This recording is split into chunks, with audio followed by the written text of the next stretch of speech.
अहं वन्दितां तं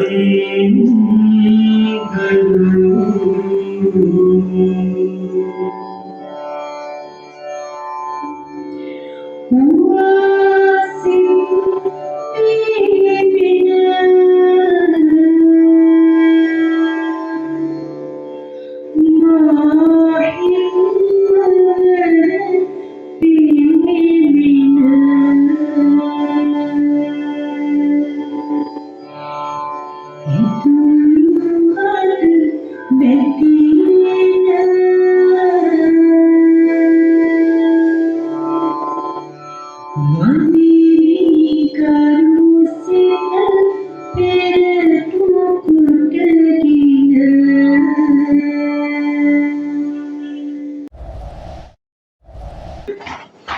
මම අද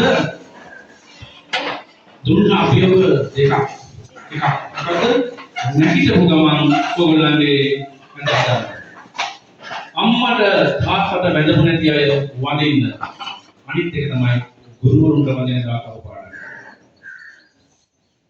ගුරුවරුන්ට වඳින ගාථාව පාඩම් අන්න එතකොට ඇවිත් අපි සාර්ථක වෙන්නේ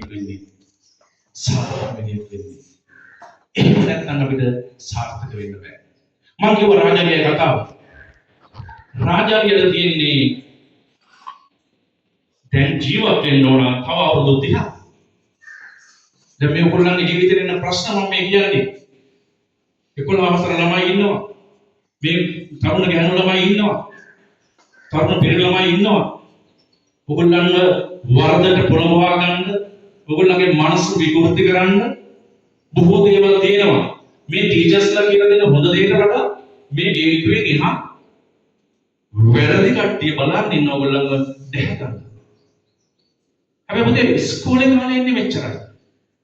ආයි ඉස්කෝලේ යන්න බෑ. ඉස්කෝලේ කාලේ කරන්න ඕනේ ඉස්කෝලේ කාලේ කරන්න ඕනේ. ඉස්කෝලෙන් අවුට් වුණාට පස්සේ කරන්න දේවල් ඉස්කෝලේ කාලේ කරපුවාම අවුට් වෙලා කරන්න දේවල් නැති වුණාම මොකද වෙන්නේ? ඒ ජීවිතය අසාර්ථකයි. එහෙම කට්ටිය මම මේ අපහාස කරනව නෙමෙයි. එහෙම අය ඉන්නවා ගොඩාක් ගාමන්ට. අපහාස කරනව නෙමෙයි පුතේ. අධ්‍යාපනය හරියට කරගත්තු නැති කට්ටිය තමන්ගේ ශ්‍රමය කුණු කොල්ලෙට විකුණනවා ගාමන්ට. හොඳට ඉගෙන ගන්න පුළුවන් දරුවෝ O level කරන්නේ නැතුව යනවා කවුරුන් එක්ක හාද වෙලා. එහෙම බෑ ජීවිතේ දිනන්න. එහෙම වුණොත් වෙන්නේ පරාද වෙන්න. පවුල තුල ප්‍රශ්න තියෙන්න පුළුවන්. තාත්තා සමහර විට මත්ද්‍රව්‍ය පාවිච්චි කරනවා වෙන්න පුළුවන්. ඒක ප්‍රශ්නයක් කරගන්න නැහැ. තමන්ගේ ජීවිතේ ඉදිරියට යන්න. ඒක ප්‍රශ්නයක් කරගන්නේ නැහැ. ඒ නිසා දැන් රාජාලියා කන්දක් මුදුනට ගිහිල්ලා මේ රාජාගේ ඉස්සල්ලාම කරන්නේ පුතේ උගේ අර වකුටු වෙච්ච කොට ගලක ගහලා කඩා ගන්නවා. වකුටු වෙච්ච කොට ගලක ගහලා කඩා ගන්නවා. දැන් මේ ලේ වැක්කිරනවා. දින 50ක් ඉන්නවා කොට හැදෙනකම්. කොට හැදෙනකම් දින 50ක් ඉන්නවා. ඔන්නෝගලගේ ජීවිතේ දෙන අභියෝග මම කොහොම හරි මේක ජයග්‍රහණය කරනවා. ඒක තමයි තියෙන්නේ. දින 50ක් ඉන්න ඕන. ඒ දින 50න් පස්සේ කොට වැඩෙනවා පුතේ. වැඩුණාට පස්සේ දැන් තමයි හොටෙන් කපන්න පුළුවන්. දැන් මොකද කරන්නේ? දැන් අර මෙහෙම වැවිච්ච නියපොතු ටික අර හොටෙන් ඇදලා උගුලනවා. නියපොතු ටික. දැන් නියපොතු ටික වැවෙනකන් තව දවස් 50ක් ඉන්න ඕන. නියපොතු ටික වැවෙනකන් තව දවස් 50ක් ඉන්න ඕන. ඒ නියපොතු ටිකක් වැවෙනවා පුතේ. නියපොතු ටික වැවුනට පස්සේ දැන් කරන්නේ මොකද්ද? අර ඇලිච්ච පිහාටු ටික. ඒ ටික හොටෙන් ඇදලා ගන්න ඕන. තව දවස් 40ක් ඉන්න ඕන ඒ ටික වැවෙනකන්. දැන් දවස් ඔක්කොම කීයද? 50යි 140යි. එක වෙලක් වඩගෙන ඉන්න පුළුවන්ද? බෑ. එක වෙලක් වඩගෙන ඉන්න පුළුවන් අපිට? බෑ. හැබැයි ඉන්න සිද්ධ වුණොත් ජයග්‍රහණය කරන්න නම් ජීවිතේ දිනන්න නම් අපිට කල යුතුයි ඒක. එහෙනම් රාජාලියා ජීවිතේ දිනන්නේ කොහොමද? දැන් පුළුවන් රාජාලියාට කෑම හොයාගෙන යන්න. දැන් උදුරුට හැදන්න. දැන් පුළුවන්. දැන් පියාඹගෙන යනවා. තව අවුරුදු 30ක් ජීවත් වෙන්න. තව අවුරුදු 30ක් ජීවත් වෙන්න. එහෙනම් පුතේ අපිට පුළුවන් වෙන්න ඕන අපේ ජීවිතේ ඉලක්ක ජයග්‍රහණය කරන්න. ඉලක්ක ජයග්‍රහණය කරන්න නම් අපිට තියෙන්න ඕන මොකද්ද?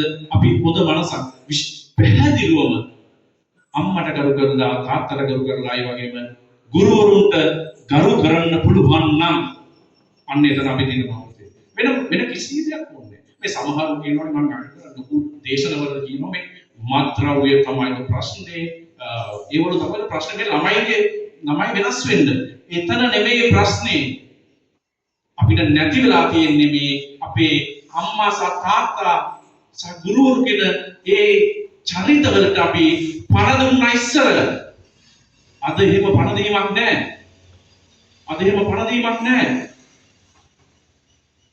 ඊගා කාල හරි තියෙන රත්තරන් පොඩ උගස් දෙලා හරි කොරෝනා කාලේදී ෆෝන් එකක් ගෙනත් දුන්නා ඉගෙන ගන්න පුතේ කියලා. ඒ ෆෝන් එක ගෙනත් දුන්නාට පස්සේ දැන් දරුවන්ට ෆෝන් එක නැතිව බැරි වෙලා තියෙනවා. හැබැයි දෙමාපියන්ගේ දුක දන්නේ නැහැ. තාත්තගේ ෂර්ට් එක ගලවපුවාම තාත්තගේ මේස් බැනියමේ පාර හොඳටම පේනවා තාත්තගේ ඇඟට වස්ත්‍රයක් ගන්න නැහැ තාත්තා. අම්මා ගන්නෙත් නැහැ. කරන්නේ ඔයාලට. එහෙනම් ඒක ඔයාලගේ ඔළුවේ තියෙනවා නම් පුතේ ඔයාලට අතර රාජාලියෙක් වගේ ඉස්සරහට යන්න පුළුවන්.